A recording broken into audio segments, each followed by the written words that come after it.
नांदेड जिल्ह्यातील सक्षम ताटे या 19 वर्षीय तरुणाचा मृत्यू प्रकरणानं संपूर्ण परिसरात खळबळ उडाली आहे। मिळालेल्या माहितीनुसार हा मृत्यू प्रेम प्रकरणातून घडल्याचा आरोप करण्यात येत आहे। या घटनेनंतर सक्षमची प्रियसी आचल मामिडवार हिनं त्याच्या पार्थिवासोबत लग्न केले असा व्हिडिओ समाज माध्यमावर वेगाने व्हायरल होत आहे।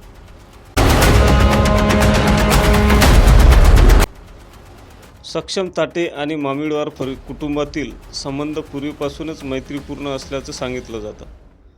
आचलचे वडील गणेश मामिडवार हे 14 एप्रिल रोजी पार पडलेल्या भीमजयंती मिरवणुकीत सहभागी झाले होते। त्याच मिरवणुकीत आचल आणि सक्षम दोघेही त्यांच्या सोबत असल्याचे व्हिडिओमध्ये आढळत आहे। व्हायरल झालेल्या या नव्या व्हिडिओनंतर प्रकरणावर आणखी चर्चा वाढली असून स्थानिकांमध्ये विविध अंदाजांना उधाण आलं आहे। दरम्यान या प्रकरणाची पोलिसांकडून सखोल चौकशी सुरू असून निवेदन अद्याप समोर आलेले नाही।